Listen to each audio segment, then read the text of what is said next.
ሰምሮልኝ መውደድን ችያለሁ በፍቅር ሙሉ ሰው ሆኛለሁ መስርቶ በሰርቶ መውደዴ አንቺን ማየት ነው ልማዴ አንቺን ማየት ነው ልማዴ አሄ አንቺን ማየት ነው ልማዴ አንቺን ማየት ነው ልማዴ አሄ አንቺን ማየት ነው ልማዴ እጅግ አስደንጋጭ በሆነ መልኩ ወጣቱ ድምጻዊ ዋሲሁን ረታ ከዚህ ዓለም ድካም ማረፉ መላውን የኪነ ጥበብ ቤተሰብ አስደንግጧል። በተለይ ደግሞ ወጣት ድምጻውያንና የስራ ባልደረቦቹን በስፋት ያስደነገጠ ጉዳይ ነው። እንግዲህ ዋሲሁን ረታ እጅግ በጣም ድምጸ መረዋ የሚባል በተለይ ደግሞ በልዩነት የጋሽ ሙሉቀን መለሰን በመጫወትም እንደዚሁ ብዙዎች ያውቁታል።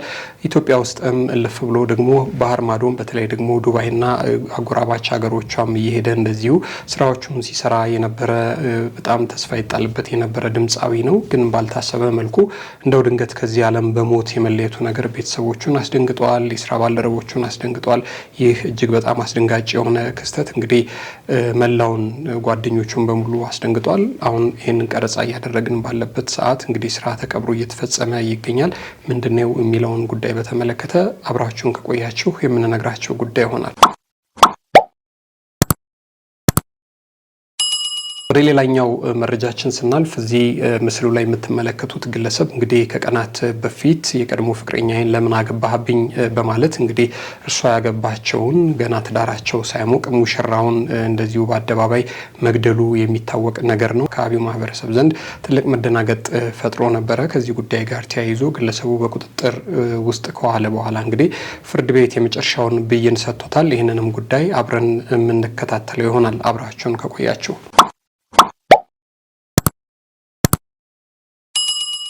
ከጀመርኩኝ ዛሬ 6 ቀን ነው።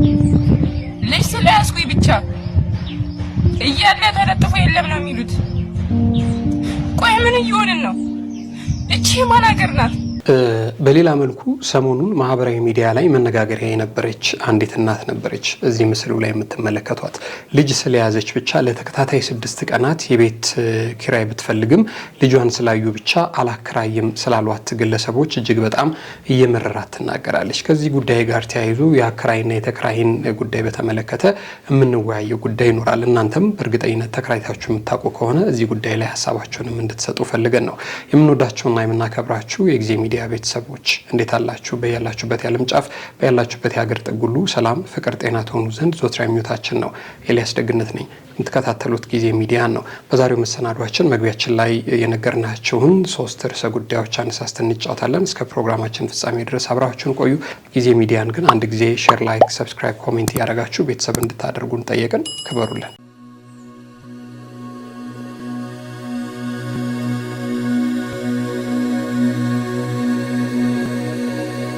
እንግዲህ ወደ ዋናው ርዕሰ ጉዳያችን ስንመለስ ትላንትና ጀምሮ የሰማነውና ዛሬ ማለዳውን ደግሞ ማህበራዊ ሚዲያ ላይ በስፋት የተሰራጨውን የወጣቱ ድምጻዊ የዋሲሁን ረታን ጉዳይ ልነግራቸው ብለን ነው። እንግዲህ ጓደኞቹ ተስፋ ይሉታል፣ በቅጽል ስሙ የጨርቆስ አካባቢ ልጅ ነው። እንግዲህ ወጣትነቱ የሙዚቃ ፍቅር ካደረበት ጊዜ ጀምሮ በተለያዩ የቀበሌ ከበባትና በተለያዩ ቦታዎች ላይ ሲሰራ የነበረ ሙያውን ለማሳደግ በብዙ ሲበረታ የነበረ ወጣት ነው። እንግዲህ ረጅም ጊዜውን ደግሞ በተለይ ደግሞ ክለብ ከጀመረ በኋላ ረጅም ጊዜውን ደግሞ ፒያኖ ባር እዚህ ከቦሌ መንገር ላይ ፒያኖ ባር ረጅም ጊዜም አገልግሏል። ከፒያኖ ባር በኋላ እንግዲህ ወደ ዱባይ ነበረ ለስራ ያቀናው። እዛም እንግዲህ ዘለግላለ ጊዜ ቆይቶ የተለያዩ ስራዎችን ሲሰራ ነበረ። ጎበዝ የኪነ ጥበብ ሰው ነው። የሙዚቃ መሳሪያዎች ይጫወታል። የሙዚቃ መሳሪያዎችንም እንደዚሁ እያደራጀም ደግሞ ስቱዲዮም ለመክፈት በጣም ብዙ ጥረት ሲያደርግ የነበረ ታዳጊ ድምጻዊ ነው። እንግዲህ ዛሬ ማለዳውን ጀምሮ የተሰማው ዜና አልፈቱ እጅግ ብዙዎችን አስደንግጧል። እንግዲህ አሁን ይህንን ቀረጻ እያከናወነን ባለበት ሰዓት እንግዲህ ቀብር ስነ ስርዓቱ እየተፈጸመ ነው። የተወሰኑ ጓደኞቹን አግኝተን ስለ ሁኔታው ልናነጋግራቸው በሞከርን ሰዓት እንግዲህ ያሉበት ሁኔታ ሆኖ ስለሱ ሀሳብ መስጠት አልቻሉም። በኋላ ላይ ግን በቀጣይ መሰናዷችን ይህንን ጉዳይ መልሰን ይዘን የምንቀርብ ይሆናል። እንግዲህ ድምፃዊ ዋሲሁን ረታ ወይ ደግሞ ጓደኞቹ እንደሚጠሩት ተስፉ ከዚህ ዓለም በሞት የመለየቱ ጉዳይ ለቤተሰብም ለጓደኛም እጅግ በጣም አስደንጋጭ ነበረ። በኢትዮጵያ የሙዚቃ ኢንዱስትሪ ውስጥ ባበረከተው መልካም አስተዋጽኦና በተለይ ደግሞ በቪዲዮ ክሊፖቹ ላይ በሚያሳየው ደማቅ ተሳትፎ የሚታወቀው ወጣቱ ድምፃዊ ዋሲሁን ረታ ወይም ደግሞ ተስፉ በተሰማ ድንገተኛ አደጋ ነው ከዚህ ዓለም በሞት መለየቱ የታወቀው። ድምፃዊ ዋሲሁን ረታ ወይንም ደግሞ ተስፉ ከጥንት ጀምሮ በተባበሩት አረብ ኤምሬትስ በዱባይ ለረጅም ዓመታት በስደት የኖረ ሲሆን በነበረው መልካም ስብዕና ደግነትና ቅንነት በዱባይ የሚኖሩ በርካታ ኢትዮጵያውያን ዘንድ እጅግ በጣም የሚወደድ የሚከበርና ሰፊ ወዳጅ ያፈራ ምስጉን ወጣት እንደነበረ የቅርብ ጓደኞቹ በሀዘን እየገለጹ ይገኛሉ። እንግዲህ የድምፃዊው ድንገተኛ ህልፈትን ተከትሎ የወጡ መረጃዎች እንደሚያመላክቱት ከሆነ ያው የቀብር ስነ ስርዓቱ እኛም መግቢያችን ላይ እንደነገርናችሁ ዛሬ አሁን ይሄንን ቀረጻ እያከናወነን ባለበት ሰዓት የቀብር ስነ ስርዓቱ እየተፈጸመ ነው። በእርግጥ 6 ሰዓት ላይ ነው የቀብር ስነ ስርዓቱ ይፈጸማል ተብሎ ታውጆ የነበረው። አሁን ግን ወደ 7 ሰዓት አካባቢ ላይ ነው የቀብር ስነ ስርዓቱ ዛሬ ግንቦት 18 ቀን 2018 ዓመተ ምህረት በኮየ ፈጬ አቦ ቤተክርስቲያን የተፈጸመው። በመሆኑም የሙያ አጋሮቹ የቅርብ ጓደኞቹ ዘመዶቹና አድናቂዎቹ በተጠቀሰው ሰዓትና ቦታው ላይ በመገኘት የክብር ሽኝት አድርገውለታል። ይህ እጅግ በጣም ልብ የሚሰብር ጉዳይ ሆኗል። ለኪነ ጥበብ ባለሙያው ድንገተኛ መብረቅ መሰል ህልፈት የተሰማንን ጥልቅ ሀዘንና መራር ሀዘን እየገለጸን ለቤተሰቦቹ፣ ለሙያ አጋሮቹ እንዲሁም ደግሞ በሀገር ውስጥና በስደት ለሚገኙ ወዳጆቹ ዘመዶቹ በሙሉ መጽናናትን እንመኛለን እያሉ ጓደኞቹ እንግዲህ በየማህበራዊ ሚዲያዎቻቸው ላይ መደንገጣቸውን ተስፉ ምንድን ነው የገጠመ አረ ምንድን የሆነው ነገር እያሉ እንግዲህ ዛሬ ማለዳውን ጀምሮ ማህበራዊ ሚዲያውን እንደዚሁ ሲያጨናንቁት ነበረ። ወዳጆቹ እንደሚነግሩን እንግዲህ ባህር ማዶ ረጅም ጊዜ ያሳልፈዋል። በዛም በነበረበት ቆይታ በጣም ተግባቢ፣ ዝምተኛ፣ ደሞ ጨዋታም ካገኘ የሚጫወትና መልካም ስነ ምግባር ያለው በጣም ብዙ መታየት እንደዚህ ይዩኝ የማይል በቃ በጣም ስነ ስርዓት ያለው ልጅ እንደሆነ ነው ጓደኞቹ እየተናገሩ የሚገኙት። ግን ደግሞ ከዱባይም ከተመለሰ በኋላ በእርግጥ ማንም ሰው እንደሚታመመው አለፍ ገደም ያለ ህመም እንደነበረው አልፎ አልፎም ጸበል ይሄድ እንደነበረም ይህንንም ጉዳይ በተመለከተ መረጃውን የሰጡን በቅርብ የሚያውቁት በተለይ ደግሞ ፒያኖ ባር አብረውት የተጫወቱ ጓደኞቹ ነግረውን ነበረ። እጅግ በጣም የሚያሳዝን ጉዳይ ነው። በጣም በብዙ የሚጠበቅ ብዙ ተስፋ የነበረው ብዙ ይሰራል ተብሎ የሚጠበቅ ሰው እንደዚህ ባለ ድንገተኛ ህልፈት ህይወቱን ማጣቱ በጣም የሚያሳዝን ነገር ነው። ታዲያ ጓደኞቹ ሳይነጋ ጀምሮ ነበረ ማህበራዊ ሚዲያው ላይ በጣም በቃ መደንገጣቸውንና እንዴት በምን ያህል ልባቸው እንደተሰበረ ሀሳባቸውን አስተያየታቸውን ሲሰጡት የነበረው ማለት ነው። ፍሬው ካሳ የተባለ የቅርብ ወዳጁ ምንድነው ሲል ሀሳቡን የሰጠው በጣም ማዘናችንን የሚገልጸው እንባ ከአይናችን ወጥቶ ፊታችንን የሚያርሰው አይደለም፣ ከልብ ውስጥ ገብቶ ስጋህን ለሁለት የሚሰነጥቀው ለሰው የማይታየው ቅስፈታዊ ሀዘን ነው። እግዚአብሔር ለቤተሰቦች ለጓደኞችና ለዘመዶች በሙሉ ብርታትና መጽናናትን ይስጥልኝ። ተስፍዬ ነፍስ በሰላም ትረፍ ሲል አንድ ወዳጁ እንደዚሁ የልብ ሀዘኑን ገልጾለታል ማለት ነው። ሌላኛው ወዳጁ ደግሞ እንደዚሁ ሲል ሀሳቡን አስፍሯል። እጅግ በጣም የምወደው የማከብረው ሁሌም ሳቅ ጨዋታ፣ ንግግሩ፣ ወሬ ሁሉ በፈገግታ የተሞላ ሰው አክባሪ፣ ጓደኞቹን የሚወድ ምርጥ ያራዳ ልጅ፣ ቅን ጎበዝ ድምፃዊ፣ ከዚህም በላይ መልካም ስብዕና ያለው ወጣት ነበር። ከእንግዲህ ነበር ሊባል ነው ተስፌ። ይህንን ስሰማ በጣም ነው የደነገጥኩት። ምን እንደምል አላውቅም። እንደ በደላችን ሳይሆን እንደ ደግነቱ እንደ አባትነቱ ከነነውራችን የሚወደን የድንግል ማርያም ልጅ መድኃኔዓለም ነፍስህን በቀኝ በገነት ያኖርልኝ ሲል በጣም የተሰማውን ሀዘን ድምፃዊ መንተስኖትም እንደዚሁ ይህንን ሀሳብ ከልቡ አስፍሯል ማለት ነው። ድምፃዊ መንተስኖትም አብሮት የሰራ በተለይ ፒያኖ ባር አብረው ሲሰሩ ከነበሩ ወጣት ድምፃዊያን መካከል አንዱ ነው። እሱ ወደ ዱባይ ሲሄድ ተክቶት ነው የሄደውና የተሰማውን ሀዘን እሱም እንደዚህ ገልጿል ማለት ነው። ሌላኛው እንግዲህ ከዚህ ጉዳይ ጋር ተያይዞ ምስክር አወልም እንደዚህ ሲል የግጥም ስንኝ አስፍሮለታል ለወዳጁ ዛሬ በሞት ላጣው ጓደኛው። ወየሰው ነገር ከዕለታት አንድ ቀን ምን አቅደን ነበር፣ አንዱም ሳይጀመር ተይዞ በይደር ነገ ዛሬ ስንል ስንደነጋገር ከልኩ ለማያልፍ ለማይሞላ ነገር እንደ ሰው ተፈጥረን እንዳሞራ ንስር ለዕለት እንደመኖር ለዕለት እንደመብረር ለማናቀው ነገር በተስፋ ስንቋጥረን እያለ ልባችን እንደ ሰው በምድር ከመሬት መሃል እንደ አሳ በባህር የመኖርም ትርጉም በውል ሳይጨበጥ ለአንድ ሰው ተስፋ መነጠቅ ነው ማምለጥ። ማመን ይቸግራል አይደለም አንዳንዴ ባለው መጽናናት ነው በልቻለበት ወዴ። ጽድቅና ኩነኔ ቢኖርም ባይኖርም ሳሉ መተሳሰብ በጸጸት አይገድልም። ሬስት ኢን ፒስ ነፍስህ በሰላም ትረፍ። ከምስክር አወል ለወዳጄ ድምፃዊ ተስፉ ሲል ድምፃዊ ምስክር አወል ይህንን ስኒን ቋጥሮለታል። እርግጥ እንደዚህ በጣም ብዙ ይሰራሉ ተብለው የሚጠበቁ ልጆች ድንገት ሲያልፉ ለቤተሰብም ለኪነ ጥበብ ኢንዱስትሪውም ትልቅ ሀዘን ነው የሚሆነው እና እስኪ ከዚህ ቀደም ከሰራቸው ክሊፖች መካከል ክሊፑን እናሳያችሁ የተወሰነችውን። ሰምሮልኝ መውደድን ችያለው በፍቅር ሙሉ ሰው ሆኛለው መስርቶ በሰርቶ መውደዴ አንቺን ማየት ነው ልማዴ አንቺን ማየት ነው ልማዴ አሄ አንቺን ማየት ነው ልማዴ አንቺን ማየት ነው ልማዴ አሄ አንቺን ማየት ነው ልማዴ አንቺን ማየት ነው ልማዴ።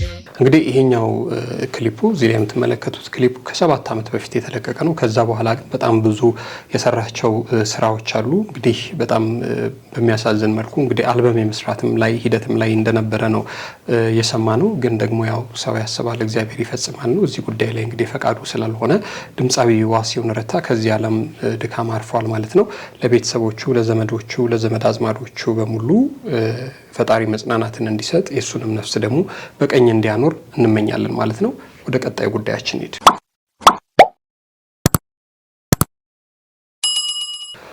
ወደ ሌላኛው ጉዳያችን ስንመለስ እዚህ ላይ ያለውን ፎቶ ስትመለከቱ ጉዳዩ ምን እንደሆነ ትዝ ይላችኋል። ከሳምንታት በፊት እነዚህ ሙሽሮችን በተመለከተ የተሰማው ዜና እጅግ በጣም አስደንጋጭ ነበረ። ይህ ግለሰብ ሙሽራውን ከዚህ ቀደም ጓደኛ የነበረችው ለረጅም ዓመት አብራኝ የነበረችውን ፍቅረኛዬን ለምን አገባህብኝ በማለት እንግዲህ ከሀገር ሰላም ብሎ ከቤቱ ወጥቶ ወደሚሰራበት የፋይናንስ ተቋም ወደ ባንክ እየሄደ ባለበት ሰዓት ላይ እንግዲህ በጠራራ ፀሐይ በሰው ፊት እጅግ በጣም ሰቅጣጭ በሆነ መልኩ የዚህን ሙሽራ ህይወት የነጠቀው ይህ ግለሰብ ዛሬ የመጨረሻውን ፍርድ አግኝቷል ማለት ነው። ሀገሪቱ ውስጥ የመጨረሻው የሚባለው ፍርድ ነው የተሰጠው። ምንድን ነው እሱን እንገራችሁ። በዲላ የተሰማው የቅጣት ውሳኔ እንግዲህ የሟችን ነፍስ የሚመልስ ባይሆንም ለቤተሰብ ግን እፎይታን የሰጠ ጉዳይ ሆኗል። በአቶ ተመስገን ዳንኤል ግድያ የተከሰሰው ግለሰብ ላይ የሞት ፍርድ መነሻ ቅጣት ተጥሎበታል። ህዝብን እጅግ አሳዝኖና አስደንግጦ በነበረው የሙሽራው የአቶ ተመስገን ዳንኤል የነፍስ ማጥፋት ወንጀል የተከሰሰው ግለሰብ ላይ የጌዲዮ ዞን ከፍተኛ ፍርድ ቤት የሞት ፍርድ መነሻ ቅጣት በመወሰኑ የፍርድ ቤቱ የህዝብ ግንኙነት ክፍል ይፋ አድርጓል። የክስ መዝገቡ እንደሚያሳየው ከሆነ ወንጀሉ ከተፈጸመ በኋላ የጌዲዮ ዞን ፖሊስና የአቃቤ ህግ አካላት በቅንጅት በመስራት በአጭር ጊዜ ውስጥ ተገቢውን መረጃና ማስረጃ በማደራጀት ክስ መስርተው ነበር። ግንቦት 17 ቀን 2018 ዓ.ም በዋለው የዞኑ ከፍተኛ ፍርድ ቤት የወንጀል ችሎት በከሳሽ አቃቤ ህግና በተከሳሽ አቶ ጸጋዬ መካከል የነበረውን የክስ ሂደት በጥብቅ መርምሯል። ችሎቱም የተፈጸመውን ድርጊት እጅግ አሰቃቂና ነውረኛ ልፍ ብሎም የተፈጸመው ድርጊት እጅግ አሰቃቂና የወንጀሉን ክብደት በጥልቀት በመመዘን ተከሳሹን ጥፋተኛ ብሎታል። በዚህ መሰረት ታዲያ የመጀመሪያ መነሻ ቅጣቱ የሞት ፍርድ እንዲሆን ብይን ተላልፎበታል። ይህንን ዘገባ የወንጀል ድርጊትን ተከትሎ የጌዲዮ ዞን ፖሊስና ፍርድ ቤት የህግ የበላይነትን ለማረጋገጥና አስተማሪ ፍትህ ለመስጠት እያሳዩት ያለውን ፈጣንና የተቀናጀ እርምጃ የሚያበረታታ ነው ሲሉ የሟች ቤተሰቦችና በአካባቢው ያሉ ሰዎች እንዲህ ባለ ፍጥነት ብይን መሰጠቱ የሚያስደስት ነው ሲሉ መግለጫ ሰጥተዋል። በእርግጥ እንግዲህ የሟችን ነፍስ የሚመልስ ባይሆንም በተወሰነ መልኩ ግን ወንጀለኛ የእጁን ሲያገኝ ይሰየው ነው የሚያስብል ስለሆነ የሟች ቤተሰቦች ፍትህ የማግኘታቸውን ጉዳይ በተመለከተ እፎይ ማለታቸውንም ሰምተናል። ወደ ሌላኛው ጉዳያችን እንመለስ።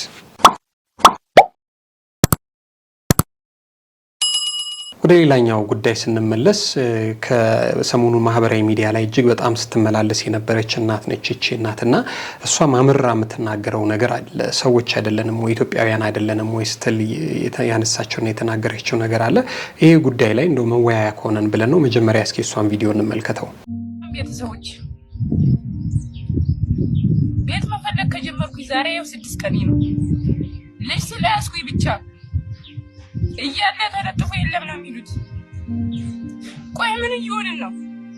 እቺ ማን ሀገር ናት? እናንተ ልታውቁት ኢትዮጵያኛ የምናውቀዋለን እኮ። ቆይ ወዴት እየሄድን ነው?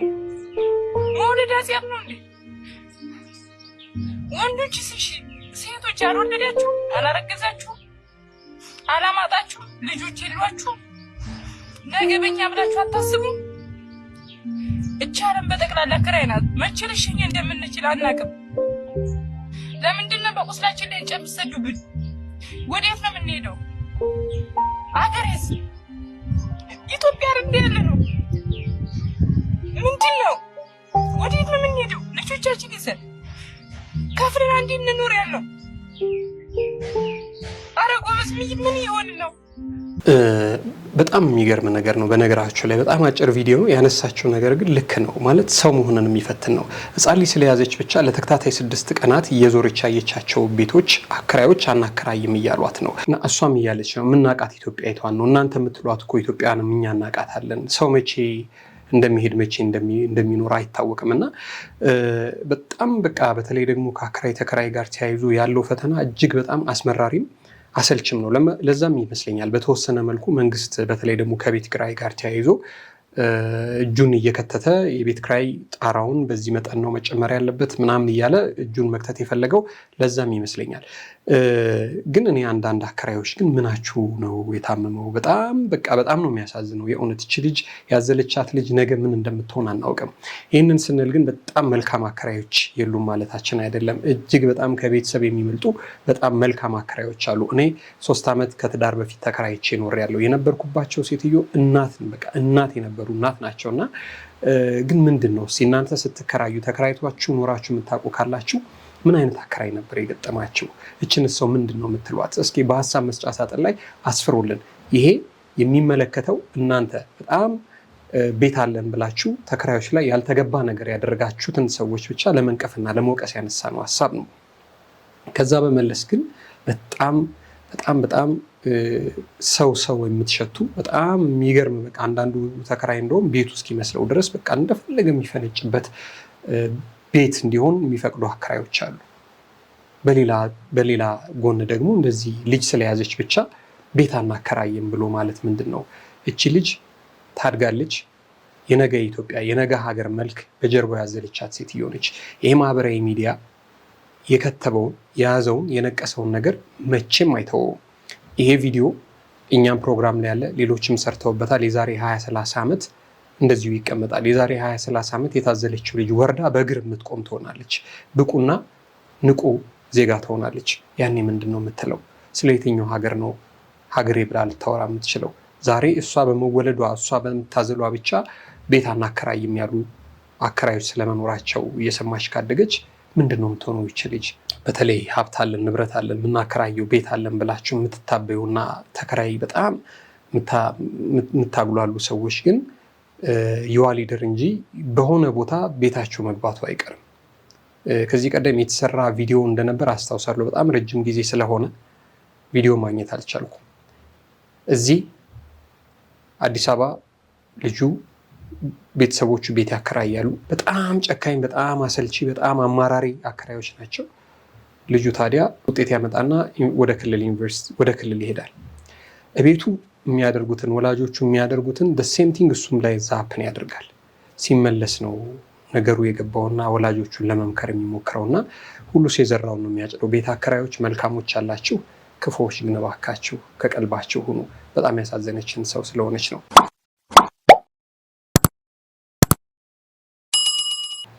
የምንወዳችሁና የምናከብራችሁ የጊዜ ሚዲያ ቤተሰቦች ለሰዓቱ የነበሩን አጫጭር መረጃዎች እነዚህ ነበሩ። አብራችሁን ስለቆያችሁ እናመሰግናለን።